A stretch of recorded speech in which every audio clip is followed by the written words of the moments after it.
kita ada di daerah Batu Jajar, di desa Sukasari. Sukasari ya? Sukasari? Sukasari. Oke. Jadi yang menarik adalah bahwa ada seorang guru yang begitu perjuangannya sangat berat menempuh perjalanan dari Cimahi ke Batu Jajar, kemudian di tempat yang begitu luas, sawah terbentang, lihat belakang, kiri kanan, kemudian juga siswa-siswanya yang sangat luar biasa masih pengen sekolah walaupun dengan berbagai kendala, apalagi saat pandemi seperti ini. Dan sepertinya banyak orang yang bilang bahwa sekarang guru sangat dibuat mudah, murid-murid sekolah di rumah, belajar di rumah, dan guru hanya berdiam diri. Ternyata adalah sebuah perjuangan yang sangat berat bagi seorang guru yang harus mengajar di daerah seperti ini, di mana kendala-kendala begitu banyak, masalah jalur, cuaca, anak-anak sekolah tidak memiliki handphone, kemudian juga punya handphone tapi sinyalnya kurang baik, dan sepertinya juga tidak begitu mudah juga mengajar dengan sistem pada saat pandemi sekarang, sistem daring bukan semudah berbicara dan pelaksanaannya jauh lebih sulit. Nanti kita akan ngobrol dengan teman saya yang merupakan seorang guru di kawasan Batu Jajar. Ya, jadi setelah menempuh perjalanan dari Bandung ke Cimahi, dan Cimahi kita ke Batu Jajar, sekarang kita ada di daerah? Ini daerah Cigorowong. Namanya aneh banget ya. Cigorowong. Dan kita ada di pertigaan, 1, 2, 3. Ada yang menarik dari pertigaan ini? Ada, itu kan tempat latihannya Kopassus ya, dan di sana itu, dan jauh di sana itu ada landasan pesawat, pesawat. Hercules dan pesawat tempur. Ada di sana juga ini latihan untuk Terjun. tembak. Oh, kalau terjun di mana? Ya terjun mah, pokoknya diterbangkannya di sini. Nah, uniknya lagi ini ada di pertigaan ini, di mana pertigaannya ada apa sih tadi? Di sana ada apa? Tadi tempat para murid, para siswa di sana. Ya, siswa-siswa saya tersebar di daerah-daerah sini, ada yang di Cimahi. Ini Seke Tando, di sana juga ada Seke Bakbara, Seke Iratan. Seke itu pinggiran kali. Oh. Bahasa Sundana Seke. Nah, sementara produk sekolahnya ada di Sana di Pangauban. Mungkin itu kelihatan sih, ada yang putih berbaris kacanya, itu adalah sekolah. Oh. Jadi di sini teman-teman masih menikmati suasana pedesaan banget ya. Maksudnya suasana pedesaannya, mereka main layangan di sawah. Kalau mungkin musim hujan sawahnya basah, banyak belut, mereka mungkin ngurek. Dan banyak orai sawah nu pasti mah. Oh gitu ya. Keung sih. Ada ke sekolahan juga? Iya. Oh iya. Kalem atau apa.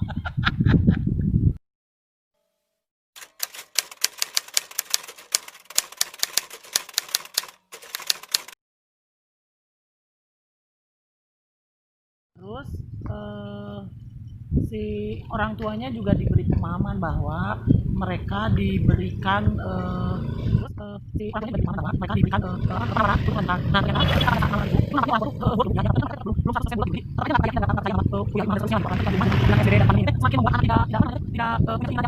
belum 2,000 years later.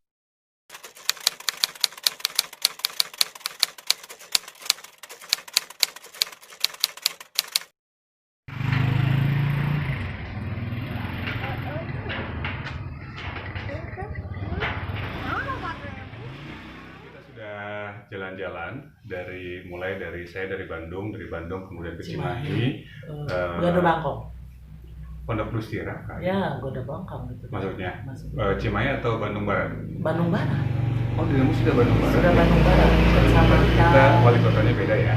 Beda. Saya wali kota, kamu? Bupati. Oke.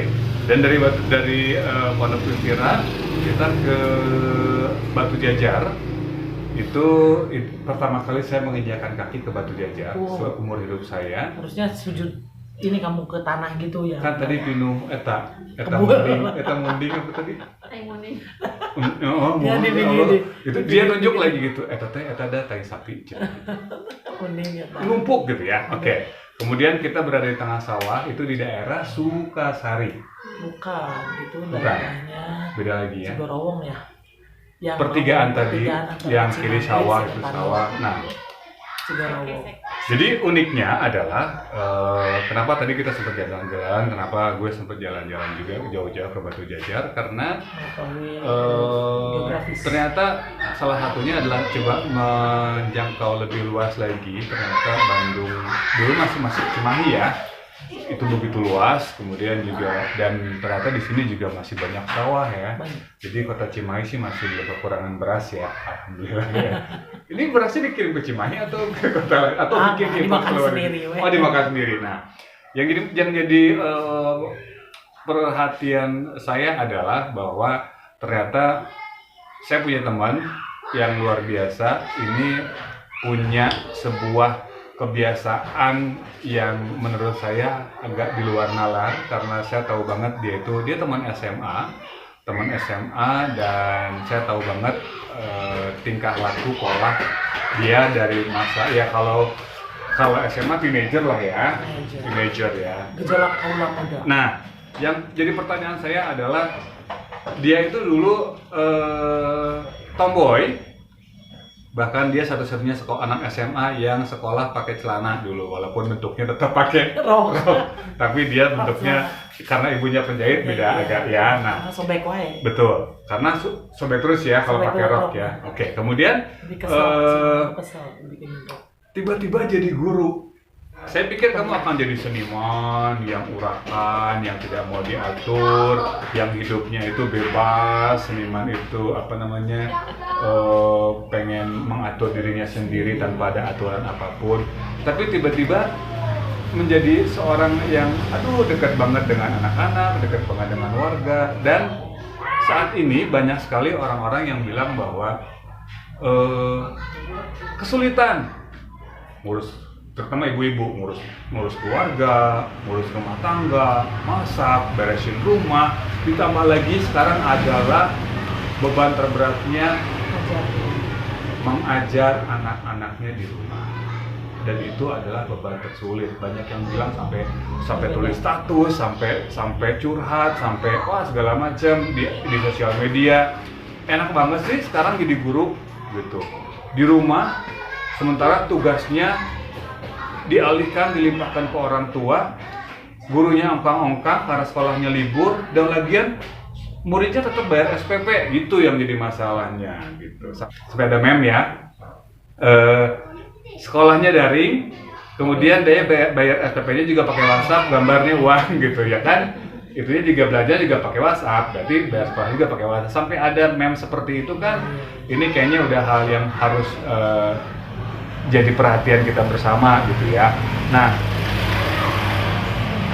punya anak 2. usia sekolah Yang satu SMA kelas 3. 3 SMA, yang satu kelas 3 SD. artinya merasakan juga seperti ibu-ibu yang merasakan sekarang. Jadi saya pengajar yang orang tua juga yang mengajar di rumah. Ya, pengajar yang mengajarkan juga selain murid-muridnya juga mengajarkan, artinya sama dengan ibu-ibu yang lain. Ya, sama dengan orang tua yang kesulitan mana? Menyerahkan anak-anak belajar di sekolah atau mendidik anak-anaknya belajar di rumah? Sebagai ibu.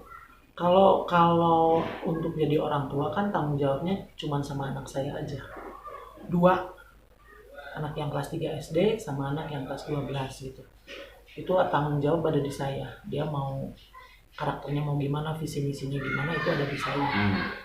Tapi kalau saya mengajar di sekolah, siswanya kan nggak lebih dari 250. Ya sekarang oke lah sekitar 250 siswa yang saya ajar dalam satu grup, satu mapel. Saya mengajar seni budaya. Ya jelas bebannya lebih besar ketika saya mengajar. Dan kendalanya juga kan kalau di daerah ya tidak sederhana ya tidak sederhana. Dan saya rasa yang bermasalah itu kan bukan saya aja ya, se-Indonesia sedunia juga namanya guru atau orang tua semuanya bukan hanya profesi ini barangkali, semuanya kan kena terdampak ya, terdampak gitu. Yang pasti kalau misalnya saya anggap punya beban lebih besar, ya tentu saya lebih besar bebannya ketika saya menjadi seorang pendidik di sekolah dengan 250 siswa gitu. Apalagi materi saya adalah seni budaya. Seni budaya itu kan bagaimana mengajarkan mengenalkan bagaimana rasa, bukan hanya persoalan empati. Bukan hanya persoalan empati, tapi kan kepekaan rasa itu menjadi ya kalau ujungnya yang jadi budi pekerti yang luhur. Mereka punya sense gitu. Nah, yang itu yang tidak bisa, maksudnya ada kesulitan dengan bagaimana saya mengajarkan ketika online dan offline. Kalau online itu ya, kalau offline kan sudah jelas ada bonding ya antara guru dengan siswa. Kalau online ini kan terhalang dengan media, dengan layar, dengan sinyal dan perangkat, dan itu barangkali pemerintah juga sudah paham, semuanya juga sudah paham. Jadi saya rasa ada salah satu yang perlu ditekankan adalah bukan hanya persoalan transfer knowledge kan, tapi kita juga ditantang untuk kreatif. Ini kan visi si tujuan instruksionalnya istilahnya jadi berbeda gitu. Yang tadinya hanya mengajarkan apresiasi aja, nah sekarang bayangkan di rumah dengan segala keterbatasannya gitu. Yang paling sederhana apa sih gitu, bagaimana dia menjadi sebuah kebiasaan. Sementara kan seni budayanya luas, kalau secara materi gitu, menurut saya seni budayanya luas. Ada rupa, ada musik, ada tari, ada teater, ada 4 materi yang sebetulnya sebaiknya itu diperkenalkan. Betul, dan itu sebaiknya itu tatap muka. Pembelajarannya, proses belajarnya tatap muka. Maksudnya kalau misalnya lebih ke praktek juga ya. Ya, mungkin kalau hanya persoalan meniru itu akan mudah. Saya kasih contoh gambar, misalnya kamu silakan tiru, itu mudah. Tapi kan berarti dia konteksnya hanya mampu menggambar, hanya mampu meniru. Sementara kan ada yang lebih luas, kreativitasnya di mana gitu. Bagaimana mereka bisa tergali ya. Jadi ada pergeseran sebetulnya dengan tujuan pendidikan, bukan tujuan pendidikan, maksudnya tujuan dari mata pelajaran itu sendiri. Ketika pandemi seperti ini ya kami guru dituntut untuk lebih kreatif. Artinya dengan segala keterbatasan ini ya mangga dipersilahkan, guru mau dengan seperti apa. Ini kan bukan saatnya lagi ya, bukan saatnya ya, gimana ya, yang namanya masalah mah ada aja ya gitu, mau daring atau tidak juga. Ketika lagi zamannya offline misalnya, anak-anak ke sekolah, mereka sudah datang ke sekolah aja udah cukup. Masya Allah, alhamdulillah kamu masih datang ke sekolah, masih mau sekolah. Sekarang misalnya dengan online seperti ini, bagaimana memfasilitasi anak-anak yang masih menggebu-gebu dengan belajar, kita punya materi yang lebih tepat lah misalnya gitu. Terus anak-anak yang jauh itu kalau misalnya secara ya udah nggak apa-apa lah, kayaknya aku aja deh yang datang gitu. Aduh mah kamu 5 orang, ada siapa aja yang deket, nanti saya bawa sesuatu yang bisa dijelaskan kalau memang itu sangat dibutuhkan. Jadi sebetulnya menurut SOP-nya adalah siswa dan guru belajar melalui daring. Tapi pada pelaksanaannya bahwa tidak semua daerah itu memiliki tingkat ekonomi yang sama. Misalnya ada di daerah-daerah yang terutama pinggiran yang hanya untuk punya handphone saja itu adalah sebuah kebutuhan yang sulit ya. Kalaupun punya handphone terus nanti kuotanya gimana? Kalau misalnya satu keluarga anaknya cuma 1. Kalau keluarganya anaknya 4 atau 5, handphonenya berarti otomatis harus 5 ya. Nah, artinya ada hal-hal unik nggak sih di sini tentang siswa-siswinya? Misalnya, ini kan tadi aku jalan-jalan, itu sawah, sejauh mata memandang itu sawah. Itu kan berarti keluarganya nelayan ya, nelayan padi, petani kan? Nah, artinya kan kalau petani itu ada masa tanam, ada masa sebelum panen itu ada masa tumbuh, ada masa pupuk, dan ada masa panen gitu. Itu si siswa-siswinya tuh berpengaruh nggak dengan proses belajar mengajar? Ya ada, jadi pernah lah dulu ditanyain gitu, kok kamu nggak masuk gitu. Nggak masuk sekolah maksudnya? Ya nggak masuk sekolah, dia 2 kali pertemuan apa 2 hari lah gitu. Terus aku tanya, terus kamu kemana?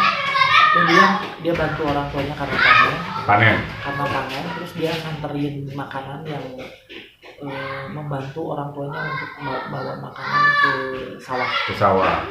Tapi terakhir bahkan ketika pandemi ada anak yang tidak pernah mengikuti belajar online dari awal, dari Maret, April, Mei, Juni sampai Juli sampai mau Tidak pernah ada gabung sama sekali. tidak pernah gabung sama sekali.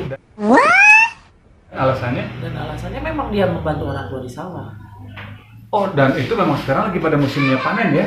Ya, dan itu padi itu berapa bulan sih? Sudah 2-3 kali ya? 3 kali. Bisa 4-6 bulan lah ya. Iya. Soalnya tadi pas kita lewat, tadi juga mungkin lihat ya video-videonya itu sejauh mata memandang itu memang padi sedang saatnya panen, dan untungnya mungkin sekarang lagi pandemi. Jadi kalau misalnya lagi masa proses belajar mengajar normal, biasanya anak-anak nggak sekolah. Ya kadang-kadang ya masih ada sih. Jadi maksudnya nggak di WO banget lah tiba-tiba sekolah kosong gara-gara semuanya di sawah, karena kan juga tidak semua petani ya. Tapi anak-anaknya antusias sekolahnya masih tinggi. Ya saat ini alhamdulillah masih. Belum lagi kan nanti kalau setelah masa panen tiba, kemudian muncullah musim hujan, itu sawah kan pasti jadi balong. Apakah nanti mungkin ada juga ekstrakurikuler murek misalnya, atau mungkinnya ngagaleng sawah atau apa? Ini anak kehidupan di anak-anak di daerah ya. Sebetulnya suburban. Apa itu? Suburban itu ya jadi kota enggak, desa pun mereka udah so gaya udah kota-kotaan. Gitu. Jadi ada beberapa yang masih ya udah mulai. Nah, ini juga ada mengkhawatirkan bagaimana kita punya kekayaan dengan sistem tanam di ini ya, maksudnya bercocok tanam, tapi ditinggalkan oleh kaum muda yang sudah mulai tergiur lebih senang belajar atau bekerja di pabrik misalnya dibanding mereka bercocok tanam, karena ya apa sih, ada gengsinya nggak sih jadi petani misalnya gitu. Nah itu juga yang menjadi tanggung jawab kami misalnya sebagai peneliti, bahwa lu keren lo jadi petani. Betul ya. Itu yang harus iya, bahkan kalau bisa dibayangkan 10 atau 20 tahun lagi tiba-tiba batu jajar sudah tidak ada lagi di sawah, anak-anak semakin tidak ada, apalagi kita orang kota mau kemana? Saya juga tadi agak amazing itu yang luar biasa loh, masih banyak begitu sejauh mata memandang padi, dan tapi ternyata malah orang sini juga ada rasa karena anak-anak juga kan sudah mulai minder atau gengsi atau mereka terbawa arus. Enggak, karena kan mereka juga sudah ada role model dari internet kan juga sudah masuk, jadi punya beberapa gambaran bahwa ya kalau misalnya saya pernah mendata kamu apa sih cita-citanya gitu. Dari sekian anak tidak ada yang pernah menuliskan jadi petani. Menuliskan cita-cita bapak-bapaknya. Tidak ada yang menjadi petani, karena menurut dia petani bagus dong berarti kan. Bukan, ya artinya bukan profesi bagi mereka, petani bukan sebuah profesi yang menggiurkan. Ya. TNI dan menjadi pemain sepak bola itu masih trending. Sama, saya juga dulu dipanggil guru BP gara-gara buku BP diisinya waktu SMP cita-cita jadi penyiar. Dan katulis. Penyiar itu bukan cita-cita. Cita-cita itu dokter, tentara, polisi, insinyur, guru, itu cita-cita. Tapi kalau penyiar, apa itu penyiar? Tapi jadi akhirnya yang ditulis pakai pensil disuruh dihapus di buku, saya tidak hapus. Itu yang ada tertera dalam hati saya dan saya tuliskan di surat jurnal. Tapi kan itu tadi kalau misalnya lagi musim panen, setelah panen pasti akan ada musim baru, misalnya musim hujan gitu. Kalau hujan itu ketika gerimis itu kita udah mulai khawatir, was-was. Ada beberapa anak yang berjalan melalui pematang sawah yang cukup panjang. Jadi yang untuk pulang sekolah. Ya, untuk pulang sekolah. Jadi yang dikhawatirkan adalah enggak, kadang-kadang ojek nggak mau nganter. Dan Karena lewat pematang susah juga kan ya. ya, dan ya tapi cukup gede lah Cukup yang untuk bisa motor. masuknya. Cuman yang dikhawatirkan adalah ketika hujannya tidak besar, gerimis, tapi kilatnya banyak.